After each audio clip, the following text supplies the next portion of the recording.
Hi everybody, and welcome to the crypto industry newsfeed on Rado Finance.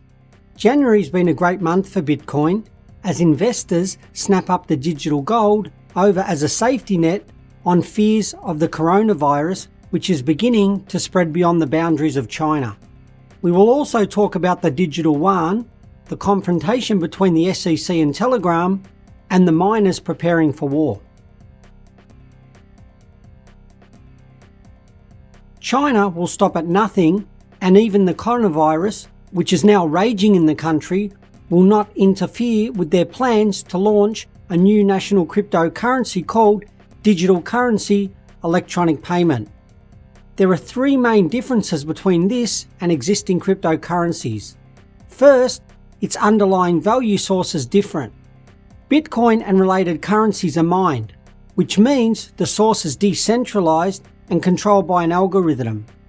Digital currency electronic payment is government sanctioned and has more than 50 patents registered in relation to this. Indicate the plans are for the governments to distribute the currency through traditional banks and the monetary system, making it fully decentralized and exactly like the release of traditional paper money.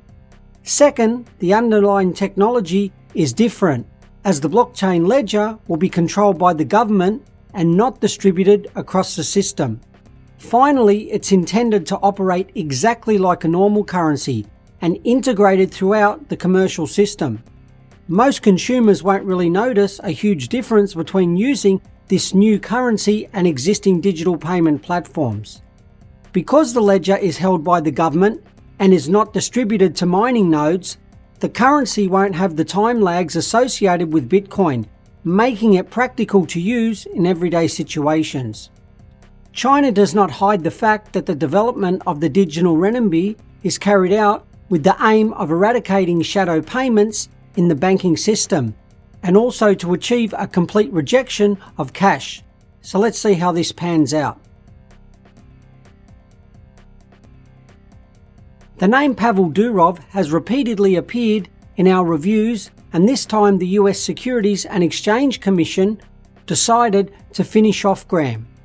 In the latest report, they insist that Gram cannot be classed as goods and should be classified as securities. According to the US SEC, tokens themselves do not have any intrinsic value. Their value directly depends on the actions of Telegram and investors who bought tokens for resale. After the blockchain is launched, the coin will appear and the exchanges and its price will jump in value. All participants in the ICO from Telegram treated the purchase of tokens as an investment. Pavel Durov has not yet commented on the attacks by the US SEC, and we can only wait for the trial, which is due to take place this month. Last week, the leading mining pool Bitcoin Cash proposed to transfer 12.5% of the cryptocurrency mined to the development fund, which is supported by several other large mining pools. The next action of voters was to change the proposal to the code, and whoever refuses has no access to the cryptocurrency.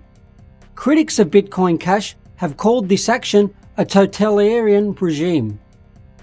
Later, an anonymous group of North American and European miners appeared that threatened Bitcoin Cash with a hard fork and in case of an introduction of a mandatory tax. And on January 30th, there was a big pause for nearly 5 hours when blocks were simply not mined. All up, it was an interesting week. So subscribe to our channel to stay informed, and from the Rado Finance team, we say bye and we'll see you next week.